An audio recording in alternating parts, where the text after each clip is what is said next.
학창시절에는 단청 보면서 진짜 촌스럽다. 왜 저렇게 알록달록하게 칠했을까? 내부에서 딱 봤을 때 그러니까 역광임에도 불구하고 되게 연결돼서 보이는 거예요. 그래서 거의 자연이 안으로 확 더 치고 들어온 느낌이 나더라고요. 네, 안녕하세요, 왓슨 여러분. 오늘은 동서양 건축의 특징에 대해서 좀 얘기를 해보려고 합니다. 언젠가는 한번 해야 될 얘기인데 사실 동서양으로 나눈다는 것 자체가 좀 약간 구시대적이긴 한데 되게 중요한 얘기이기도 하고 아무래도 이 채널을 보시는 분들은 어느 정도는 좀 기본적인 지식을 깔아야 될 것 같아서 그 얘기를 좀 해보도록 하겠습니다. 일단 그 동양과 서양의 건축을 가르는 가장 첫 번째 기준은 강수량입니다. 강수량이 1000mm가 넘으면은 벼농사를 많이 짓고요. 1000mm가 안 되는 데는 밀농사를 짓습니다. 우리나라 같은 경우에는 1년 강수량이 1350mm가 내리는 거죠. 그래서 우리는 벼농사를 짓고요. 유럽 같은 경우에는 1년 강수량이 850mm 정도 내립니다. 그것도 골고루 내리죠. 그렇기 때문에 그 지역은 밀농사를 지어요. 그게 기후가 결정을 한다. 그래서 보통 우리가 최초의 건축, 최초의 문명이라고 하는 게 이제 메소포타미아 지역이잖아요. 우르크라는 도시가 있는데요. 그쪽은 1년 강수량이 한 20mm 정도 내립니다. 그러니까 나무가 자라지 않았겠죠. 건축 재료가 뭐였겠어요? 그래서 흔하게 구할 수 있었던 거가 진흙으로 벽돌을 굽습니다. 창세기 보시면은 바벨탑 나오는 얘기가 나오지 않습니까? 바벨탑을 지을 때 시나이 평야에서 진흙으로 벽돌을 구워서 쌓았다. 이런 얘기가 나오거든요. 그러니까 그 당시에 그 중동 지역, 메소포타미아 지역에서의 건축 재료는 진흙으로 구운 벽돌이다. 이렇게 볼 수 있을 것 같아요. 그게 최초의 건축이다 보니까 나중에 그게 아시아로도 전파가 될 거고 유럽으로 방향으로도 전파가 될 텐데 가까운 뭐 그리스나 이쪽으로 전파가 되면서 유럽 쪽에 건축에 영향을 미칠 때는 어쨌든 벽돌로 건축을 짓다 보면은 벽을 중심으로 해서 건물을 만들게 되죠. 근데 중동 지역은 비가 적게 내리니까 지붕이 평평했을 겁니다. 대체적으로 직사각형, 육면체 형태의 그런 건물이 만들어지고 거기에 창문은 거의 뚫지 않았겠죠. 더운 지역이니까. 그래서 작은 창문으로 되는 거였는데 이게 이태리 같은 토스카나 지방으로 가게 되면은 비가 조금 내리잖아요. 그러니까 건조기후대를 벗어나게 되죠. 그러면은 비가 850mm 정도 내리니까 지붕이 약간 경사를 지기 시작을 합니다. 그래서 약간의 경사가 지고요. 그 지역의 건물들을 보시면은 주로 된 게 벽돌이나 돌 같은 걸로 건물을 지어요. 그리고 거기다 창문을 조그맣게 뚫습니다. 근데 창문의 크기가 작아요. 왜냐면 창문을 크게 뚫으면은 벽이 지붕을 받치고 있는데 창문을 크게 뚫으면은 당연히 무너지겠죠. 그래서 서양 건축들의 특징은 창문의 크기가 작고요. 좀 부자들이 큰 건물을 지을 때는 건물의 두께가 점점 두꺼워지거든요. 그러면 이 안쪽 공간에 햇빛이 안 들어와요. 그렇죠? 이 안쪽 공간까지 햇빛이 들어오게 하는 방법은 뭐냐? 창문의 길이를 높고 길게 만드는 방법밖에 없습니다. 그래서 베르사유 궁전 같은 데서 보시면은 창문이 세로로 길게 되어 있습니다. 그건 건물의 크기가 크다는 걸 얘기하는 거예요. 궁궐같이 큰 방이 아닌 곳에서는 그냥 조그만하게 뭐 정사각형이나 약간의 직사각형으로 되어 있는 그런 창문을 뚫습니다. 아시아로 넘어오면 어떻게 되느냐? 같은 식으로 만약에 벽돌을 구워서 벽 중심의 건축을 하게 되면은 문제가 우리나라만 보더라도 장마철에 엄청 집중호우가 내린단 말이에요. 7, 8월에 비가 내리면은 거의 바닥이 진흙바닥으로 되지 않습니까? 그러면 무거운 건축 재료로 지은 이 벽은 기초가 약해지기 때문에 무너집니다. 그래서 그거를 막기 위해서 가벼운 건축 재료인 나무를 써야 됩니다. 근데 나무를 쓰면은 다 좋은데 문제는 뭐냐면은 나무는 비가 내렸을 때 물에 젖으면 썩어서 또 무너지거든요. 그 다음부터 모든 이 아시아, 극동아시아 쪽의 건축은 어떻게 하면 나무를 비에 젖지 않게 할 것이냐 이런 쪽으로 발달을 합니다. 나무 기둥이 있으면 밑에 방수 재료인 돌을 넣고 그 위에다가 기둥을 세우는 쪽으로 가고요. 대청마루 같은 경우에도 약간 높이가 높아요. 그 밑에가 떠 있습니다. 밑으로 이제 바람이 통하면서 젖은 땅을 계속 쉽게 말리게 하기 위한, 물론 거기에는 이제 온돌을 만들어야 된다는 그런 이유도 있어요. 그 온돌도 역시 진흙과 돌 같은 걸로 만드는 거니까 땅하고 만나는 지역은 그런 식으로 나무가 아닌 재료를 써요. 그러고 난 다음에는 처마가 길게 나와 있죠. 그 이유는 처마가 한 60-70cm 정도 나와 있는 이유가 나무 기둥이 비를 맞으면 안 되는 거예요. 그게 비를 맞으면 또 이게 썩어서 없어지잖아요. 그래서 결국엔 처마도 나오고 지붕의 기울기도 되게 경사가 급하게 나옵니다. 그랬더니 뭐 유튜버 분께서 그런 얘기 하셨더라고요. 댓글에다가 눈 많이 내리는 쪽은 경사가 급하더라. 네, 맞습니다. 이제 북유럽 쪽에 가시게 되면은 겨울이 길고 눈이 많이 내리면은 그 눈이 쌓여서 지붕이 무너질 수 있으니까 또 거긴 또 지붕이 다시 또 경사가 급해져요. 그래서 그러한 특징들이 나타나요. 지붕의 기울기는 그걸로 강수량과 적설량으로 이제 결정이 나는데 크게 봤을 때는 이 아시아 쪽은 나무 기둥으로 하다 보니까 문제는 뭐냐면은 나무 기둥을 하게 되면은 그 사이가 뻥 뚫려 있어요. 그래서 창문을 크게 만들 수가 있어요. 장점이죠. 특히 우리나라 같은 경우에는 중국에서 이제 체륜이 종이를 발명하고 그게 창문 재료로 들어오지 않습니까?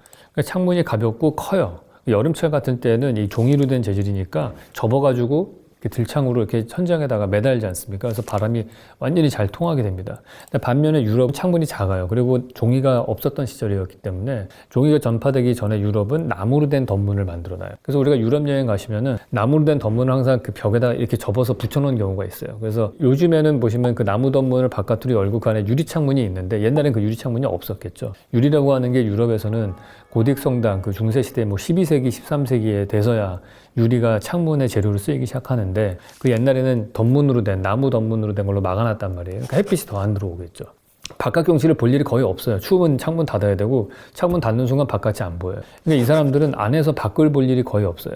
그러다 보니까 계속해서 건물을 바라볼 때 밖에서 어떻게 건물이 보이느냐 이게 되게 중요합니다. 그래서 건물의 입면을 비례감 있게 황금 비율로 디자인해야지.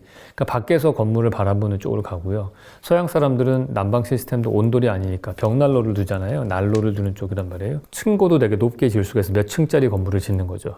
벽을 높게 세워가지고. 그래서 건축의 입면이 되게 발달을 합니다. 동양은 반대로 어떠냐? 동양은 나무 기둥으로 되어 있으니까 가운데가 뻥 뚫려 있고 바깥 경치가 많이 보이게 되죠.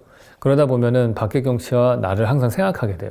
그러니까 풍수지리를 생각할 수밖에 없는 거예요. 바깥에 있는 자연의 요소와 내가 어떻게 연관을 갖느냐 이게 생각을 해서 우리나라 건축은 사실상 밖에서 바라보는 건물이 중요하지 않아요. 안에서 밖을 바라보는 풍경이 더 중요합니다. 실질적으로 거기다 특히나 우리나라는 난방 시스템이 온돌이기 때문에 건물이 다 단층짜리로 지어져 있어요. 그러면은 한번 상상을 해보세요. 나무 기둥이 서면 뻥 뚫려서 되게 좋아요. 근데 단 뭐가 안 좋으냐? 보안이 안 좋은 거죠. 그러면 어떻게 되겠어요?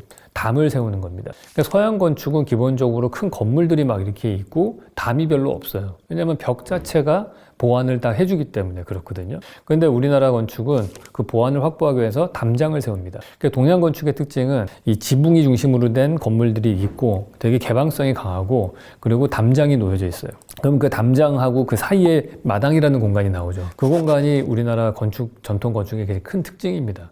그럼 담장의 높이를 높게 세우면 좋을 텐데 그게 안 돼요. 왜냐하면 비가 많이 내려서 벽을 높게 못 세운다고 그랬잖아요. 그래서 옛날에 저는 어떻게 배웠냐면 우리나라 국민들 문민성이 착해가지고 집 안도 들여다 보일 정도로 담장을 너무 높지 않게 만들고 낮게 만들고 사실은 그러한 이유보다는 기술적으로 봤을 때 높은 담을 쌓으면 기초를 튼튼하게 못해서 이거는 담장 세우다가 집 짓는 것보다 돈 더 들어가게 생긴 거예요. 그래서 진흙으로 대충 돌 섞어가지고 하게 되고 그것도 역시 비를 맞으면 진흙이 씻겨나가기 때문에 거기다 조그마한 지푸라기로 된 지붕을 세웁니다. 그리고 높게 못 세워요. 낮은 담장이 될 수밖에 없는 거죠. 그게 우리의 마을의 풍경을 결정하게 되는 거예요. 안에서 봤을 때에는 어떤 효과가 있냐면은 낮은 담장을 세우다 보니까 중간에 있는 풍경들을 지우는 현상이 생겨납니다. 우리가 한옥 같은 데 앉아가지고 바깥 풍경을 이렇게 보면 창문이 이렇게 있죠. 그러고 나서 보통 여기 툇마루가 있어요. 그러고 나서 낮은 담장이 있습니다. 그러고 다음에 저 뒤에 이렇게 산이 보이거든요. 이런 풍경이 되는 거는 중경을 지웠다고 그래요. 보통 중간 경치를 지우고 그 다음에 멀리 있는 원경을 갖고 오게 되는 거고 그러고 나서 단계적으로 그 자연을 안으로 들이려고 노력을 합니다. 그 다음에 근경이죠. 이게 마당에 있는 그 정원이. 그 다음 축경이라고 그래가지고 책상이 있고요. 그 책상 위에 분재를 놔요. 조그만한 소나무 같은 것들을 분재를 만들어 놓고 벽에다가는 산수화를 그려놓죠. 수묵 산수화 같은 걸 그려놓고서 축소해서 자연을 연출하는 겁니다. 그래서 우리나라의 전통 건축은 원경, 근경, 그 다음에 축경 이런 식으로 해서 계속해서 자연을 내부로 끌어들어갖고 오는 내부와 외부를 경계를 모호하게 하는 쪽으로 발달을 하게 돼 있어요. 이때 바깥 경치를 풍경을 결정하는 것 중에 하나가 처마입니다. 처마가 위에서 이렇게 딱 가리고 있는 거거든요. 그럼 처마가 결국에는 바깥 프레임을 잡는 거에 위쪽 상단 프레임이 되는 거예요. 액자가 되는 거죠. 그래서 처마 색깔을 어떻게 하느냐가 되게 중요해요. 그러니까 우리나라에 단청이 되게 많이 발달해 있거든요. 녹색, 빨간색 이런 것들이 많이 나오는데 그런 특히 보색 관계의 색깔들을 화려하게 많이 쓰거든요. 저는 옛날에 사실 학창시절에는 단청 보면서 진짜 촌스럽다 그렇게 생각을 했거든요.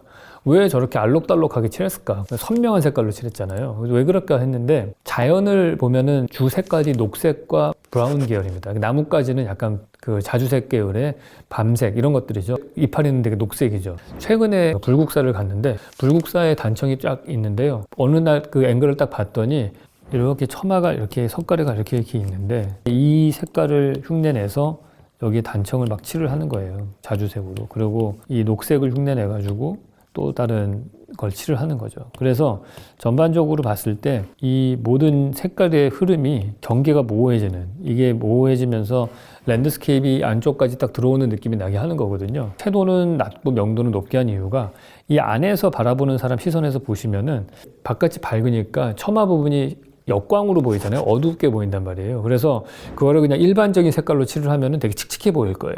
그 내부에서 딱 봤을 때 바깥이 밝고 이 처마의 색깔을 되게 밝고 선명한 색깔로 칠을 하니까 역광임에도 불구하고 되게 연결돼서 보이는 거예요. 그래서 거의 자연이 안으로 확 더 치고 들어온 느낌이 나더라고요. 그래서 이 사람들이 그런 의도에서 이렇게 단청의 색깔을 칠한 게 아닌가, 그렇게 추론해 볼 수 있을 것 같아요. 그래서 제 그냥 뇌피셜이고요. 그게 우리가 생각을 잘 하셔야 돼요. 건축과 조형물은 달라요. 탑은 사람이 사는 게 아니잖아요. 그렇기 때문에 그냥 높게 쌓으면 돼요. 제가 농사를 지으면 밑에서부터 싹이 다 올라오잖아요. 그래서 뭔가 올라오는 모든 것들, 수직성을 가지는 거가 그 생명을 뜻하는 거고, 그게 장승이라고 하는 것도 나오고, 오벨리스크라고 하는 것도 나오고, 탑도 나오고, 뭐 스투파라고 하는 전 인류적인 모든 것들에 다 본능적으로 나오는 것들인 것 같아요. 장마가 있음에도 불구하고 또 고층 건물이 지어지는 데도 있단 말이에요. 그래서 일본 같은 경우가 우리나라와는 좀 다른 경우가 뭐냐면, 우리나라는 계속 그 온도를 고집을 했지만은 일본은 온도를 쓸 수가 없어요. 지진이 많아서 구들장이 내려앉거든요. 그러니까 난방 시스템이 온돌이 아닌 그러한 다다미 방으로 가볍게 만든 다음에 거기다 화로를 놓는 식으로 하고, 그 화로를 놓다 보니까 자연스럽게 고층 건물을 지을 수 있게 되는 거죠. 네, 오늘은 강수량이 결정하는 두 동양과 서양의 건축 재료, 그리고 그걸 통해서 나타나는 건축의 특징들, 그리고 그 건축 공간이 어떻게 사람의 생각에 영향을 미쳤는가, 그런 것까지 살펴봤습니다. 네, 다음 시간에 뵙겠습니다.